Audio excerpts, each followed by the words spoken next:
Selamat pagi para siswa-siswi kelas 7 yang saya banggakan. Selamat bertemu kembali dalam pelajaran fisika. Pada pagi hari ini kita akan mempelajari kelanjutan dari pembahasan tentang kalor. Kalor apa artinya kita sudah tahu semua. Lalu kemudian rumus untuk memperoleh kalor, Q sama dengan MC delta T. Lalu ada lagi rumus kalori sama dengan Q dibagi delta T. Nah, sekarang ini kita akan melihat bagaimana pengaruh kalor terhadap perubahan wujud benda. Nah, berapa kalori yang diperlukan untuk mengubah wujud benda dari padat bisa menjadi cair, bisa menjadi uap, dan bisa kembali lagi menjadi padat lagi. Nah, untuk itu kita perhatikan dengan beberapa hal yang perlu diperhatikan supaya dalam pengerjaan tidak keliru. Yaitu, yang pertama kita harus tahu grafiknya, grafik perubahan wujud benda. Lalu kemudian suhu-suhu yang berpengaruh pada perubahan wujud benda. Ya, oke. Untuk itu, marilah kita langsung melihat contoh soal berikut ini. Oke. Perhatikan contoh soalnya. Itu, lihat. Contoh soalnya ya. Berapa kalor yang diperlukan untuk mengubah es 2 kg dari suhu min 10 derajat Celcius menjadi uap air 120 derajat Celcius. CS itu adalah kalor jenis es 2100 Joule per kilogram derajat Celcius. LS itu artinya kalor lebur es ya. LS itu kalor lebur es, simbolnya demikian. Sebesar 334.000 Joule per kilogram. Lalu C air berarti kalor jenis air 4200 Joule per kilogram derajat Celcius. C uap artinya kalor jenis uap 2010 Joule per kilogram derajat Celcius. LV itu adalah kalor uap ya, 2.256.000 Joule per kilogram. Oke, bagaimana cara penyelesaiannya? T1 min 10 derajat Celcius, T2 120 derajat Celcius. Nah, apakah delta T-nya adalah 120 dikurangi dengan min 10 atau bagaimana caranya? Nah, di sini harus diperhatikan baik-baik. Jangan sampai keliru tentang suhu-suhu ini ya. Jadi kalau Anda kata kita bekerja langsung dari 120 dikurangi min 10 derajat Celcius, itu pasti salah. Itu pasti salah ya. Yang baik. Karena itu lihatlah grafik perubahan suhu, perubahan wujud benda ya. Dari padat kemudian cair, cair kemudian dia mendidih kemudian jadi uap kemudian jadi uap air yang dia punya kalor jenis juga. Nah, kita lihat kalor jenis uap itu ya. Kita lihat itu. Semua ya, contoh soalnya itu. Oke, kita perhatikan. Sekarang perhatikan baik-baik cara penyelesaian soal ini. Nah, kita mulai begini. Grafiknya kita mulai dari bawah. Misalnya ini kita garis saja begini ya. Oke, lalu kemudian kita mulai dari bawah ini. Misalnya ini min 10. Tadi soal kan min 10 derajat. 10 derajat Celcius ya. Min 10 derajat Celcius. Lalu kemudian es min 10 derajat berarti dia masih benda padat. Ya, ini padat nih. Lalu kemudian sampai di 0 derajat Celcius. Ini 0 ya. 0 derajat. Itu es mencair. Berubah menjadi air ya. Jadi ini perubahan wujud benda. Garisnya mendatar. Lihat garis mendatar ini. Jadi tidak ada pengaruh suhu di sini. Tidak ada suhu tetap. Tetap 0. Ya, tetap 0 di sini. Lalu kemudian setelah es tadi berubah wujud menjadi air semuanya sampai sini berarti suhunya tetap 0 derajat. Lalu dipanaskan terus air ini, akhirnya suhunya air ini naik lagi. Naik. Nah, sampai dia mendidih. Air mendidih pada suhu berapa? 100 derajat Celcius. Jadi dari 0 dipanaskan jadi sampai 100 derajat Celcius dia menjadi mendidih ya. Ditulisnya 100 derajat Celcius ini ya. Derajat Celcius. Biar ingat dulu. Ya. Ini suhu nih, T. T besar atau T kecil ya, kadang-kadang orang buat T besar ya. Lalu kemudian setelah air mendidih, dia berubah wujud ya. Air ini berubah wujud. Wujud cair menjadi wujud uap. Itu dia. Ini uap. Kita lihat. Perubahan wujud, grafiknya tidak menaik. Tidak miring atau vertikal. Tetapi mendatar. Perubahan wujud selalu mendatar. Ingat baik itu ya. Ingat baik-baik. Lalu kemudian setelah air ini dipanaskan terus, suhu masih tetap 0, berarti di dalamnya hanya uap air saja. Uap air dipanaskan terus, dia naik lagi suhunya. Naik lagi. Dan sampai di sini adalah 120 derajat Celcius. Lihat pergerakan suhunya. Mulai min 10 derajat Celcius. Lalu kemudian 0 derajat Celcius. Lalu dari 0 juga. Lalu kemudian 0 dipanaskan terus menjadi 100 derajat Celcius. Ya, lalu dari 100 derajat Celcius dipanaskan terus. Air ini mendidih. Akhirnya berubah menjadi uap semua. Jadi tidak ada air lagi. Uap ini dipanaskan terus sampai 120 derajat Celcius. Nah, lihat di sini berapa kalori yang diperlukan. Nah, kalori yang diperlukan itu adalah kita mulai lihat. Kalau Anda katain dari A, ini titik B, ini titik C, ini titik D, ini titik E. Itu dia. Berarti ini mulai dari Q1. Ya, ingat baik ya, Q1. Q2, ini Q3, ini Q4, dan yang terakhir Q5. Tuh, lihat. Ada 5 kalori yang diperlukan. 5 tahap kalorinya diperlukan. Nah, kita lihat sekarang. Jadi tidak bisa kita dalam menyelesaikannya dengan cara T1-nya 10 derajat Celcius, T2-nya 120 derajat Celcius. Itu salah. Salah ya, ini baik.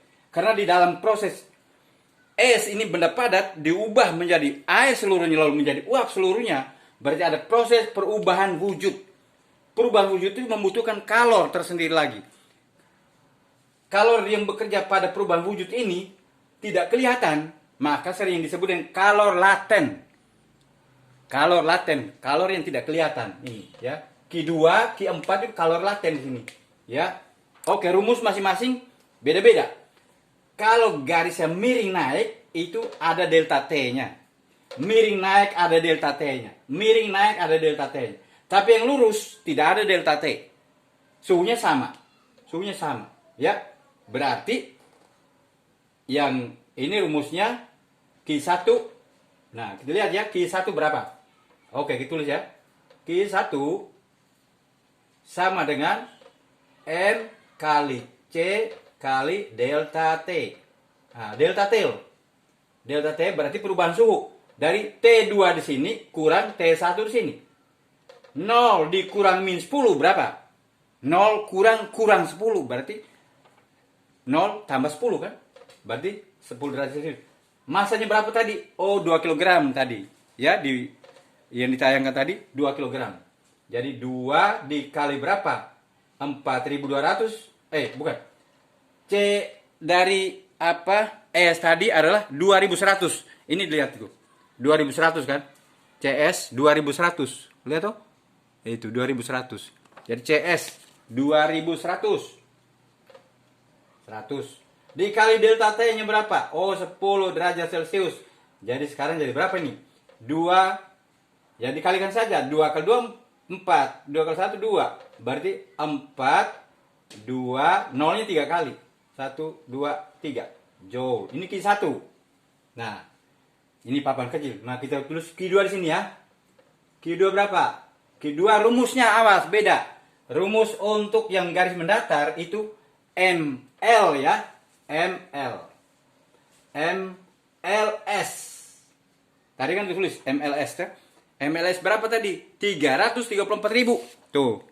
334.000. MLS. 334.000 kan MLS tuh. M-nya berapa? 2. Tetap 2 ya. M-nya 2. Jadi berarti rumusnya menjadi 2 dikali 334.000. Ya tinggal dikalikan. 2 kali ini 8 ya toh. 2 kali ini 6. 2 kali 3, 6. Nolnya 3. Tuh. Joule. Nah, itu dia. Jadi 668.000 joule. Nah, sekarang Q3 di mana kita tulis lagi? Q3. Ini jangan lupa, grafik ini penting sekali. Grafik ini penting ya. Tidak boleh mengerjakan soal seperti ini tanpa grafik. Tidak bisa, nanti bisa salah. Oke. Kemudian Q3. Oke, kita tulis ini. Q3 itu sama dengan apa? M kali C kali delta T. Nah, ini wujudnya apa ini? Sudah jadi air semua. Air dipanaskan. Berarti naik suhunya. Suhunya naik kan? Berarti 100 dikurang 0. 100 dikurang 0 ya. Berarti 100 kan? M-nya berapa? Berarti M kali C kali delta T. Delta T ya. Jangan lupa delta T. M-nya 2 dikali C-nya. C air tadi berapa? 4.200. Ya. Itu di tadi. Tuh 4.200 kan? C air 4.200 tuh. C air. Cair. Joule per kilogram derajat Celcius ya. Dikali delta T-nya berapa? 100. Gitu ya. Kali 100. Jadi sama dengan berapa ini? Tinggal dikalikan saja. Ya, kalikan angka-angkanya 0, tinggal ditambah. Ada 4 0 nih. Berarti 2 kali 2 ini 4. Ya, 2 kali 4, 8. 8 ya. 8 nolnya 4. Ya. Berarti 840.000 joule ya. Joule. Oke. Itu Q3. Nah, MC delta T. Nah, yang maaf ini DKE berarti ke F ini ya. Ini F ya. Berarti ruas-ruas garis itu diperhatikan baik-baik. Lalu Q4 M kali LV ya. Itu lihat. M LV. LV itu kalor uap. LV ini 2.256.000. Ya, kalor uap. Berarti yang Q4. Q4 tulis sini ya. Q4 sama berapa tadi? M dikali LV. 2 dikali berapa? 2 juta. Aduh, terlalu sempit. Tempatnya terlalu sempit. Oke, tulis di bawah saja. Q4 di sini. Berarti M dikali LV. LV. Berarti M-nya berapa? 2 dikali berapa? 2.256.000.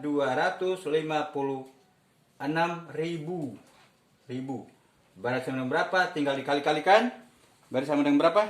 4 juta. Kalau kita hitung 512.000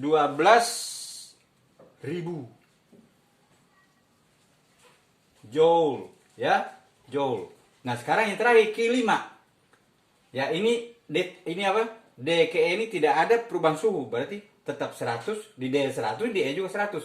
Nah, sekarang di yang Q5 dari E ke F itu ada perubahan suhu. Dari berapa? Berarti 120 dikurangi 100. Ya, berarti delta T-nya 20 derajat Celcius. Nah, Q5 kita tulis sini ya. Q5 di sini saja. Oke. Q5 sama dengan M kali C. C apa ini? C uap kali delta T. Delta T ya. Awas, T biar T besar, T kecil, terserah. Ada yang menulis buku seperti itu. Oke, berarti 2 dikali C-nya berapa? 2010 ya. 2010. Tadi ada di itu. Ya, 2010. Itu. Joule per kilogram. Itu. 2010 kali 20. Berarti sama berapa ini? Ya, kita lihat. Berarti tinggal dikalikan angka-angka itu aja. 2 kali 2 ini kan 4. 4 kali 2, 8. Ya toh? 4 kali 2, 8. Berarti ini 4 juga. Ya, berarti sama dengan Q5 itu 8, 0, 4, 0, 0 ya. Ada 2 angka 0 di belakang koma. Joule. Itu. Jadi, berapa kalori yang diperlukan? Kalau yang diperlukan ialah ada 5 rumus di sana. Ya, kita lihat 5 rumus tuh. Ada Q1, Q2, Q3, Q4, Q5. Jadi Q yang diperlukan tinggal kita jumlahkan saja. Q1 tambah Q2 tambah Q3 tambah Q4 tambah Q5. Oke, Bapak Guru, hapus ini gambarnya. Lalu ingat itu rumusnya. Lalu kemudian kita jumlahkan saja ini. Jadi Q1 tambah Q2 tambah Q3 tambah Q4 tambah Q5. Jadi Q seluruhnya yang diperlukan adalah Q1 tambah Q2 tambah Q3 tambah Q4 tambah Q5. Berarti ya angka-angka itu tinggal ditulis lagi ya. Tinggal ditulis lalu dijumlahkan. Hasil akhirnya adalah, ya kalau kita jumlah semua Q1 tambah Q2 tambah Q3 tambah Q4 tambah Q5 menjadi 6 juta, ya 6 juta 142.400 joule. Boleh dicek lagi ya, dihitung lagi itu. Ya, dijumlahkan seperti biasa. Ya, saya kira itu penting penjelasan kita pada pagi hari ini, dan Anda harus teliti dalam membuat rumus ya, rumus. Saya Q1 apa, Q2 apa, Q3 apa rumusnya, Q4 apa, Q5 apa. Sesuai dengan masing-masing konstanta yang diberikan. Misalnya C air adalah 4200, jangan lupa C air 4200 itu ya. Dilihat lagi itu. CS 2100. Lalu kalor lebur S, LS itu 334.000. Lalu C air 4200, C uap 2010. Lalu kalor lebur uap, bukan kalor lebur, kalor uap saja, bukan lebur. Kalor uap 2.256.000. Yaitu ada di daftar-daftar semua, ada tabelnya. Jadi tinggal kita pakai saja, lalu kita masukkan dengan rumus-rumus tadi. Oke, saya kira sekian saja penjelasan tentang kalor yang dibutuhkan untuk mengubah wujud zat dari padat sampai menjadi uap. Nah, soal-soal begini sering muncul di ujian juga. Tapi dia biasanya, misalnya begini saja, dia mungkin cuma soal begini saja, misalnya begini. Nah, dia buat begini, lalu begini. Nah ini, mungkin dia minta, coba hitunglah Q dari A ke B.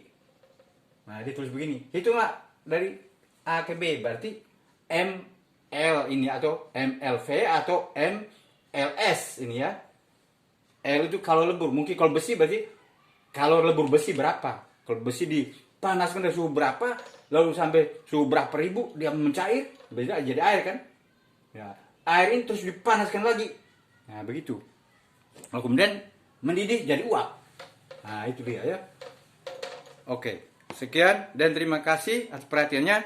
Dan sekarang Bapak Guru beri soal untuk latihan dengan seperti tadi ya. Oke, Bapak Guru beri soal seperti berikut. Hanya ubah angka saja. Nah, itu Anda kerjakan. Lihat soal baik-baik ya. Itu dia. Berapa kalor yang diperlukan untuk mengubah es 5 kg, ingat tadi 2 kg, sekarang 5 kg, dari suhu min 5 derajat Celcius menjadi uap air 110 derajat Celcius. Beda tadi ya, tadi itu min 10, lalu min 10 derajat Celcius tadi ya, yang sekarang min 5. Lalu terakhir, yang tadi 120, sekarang 110 derajat Celcius. Sedangkan konstanta-konstanta dari kalor leburnya, kalor jenisnya sama ya. CS 2100, LS 334.000.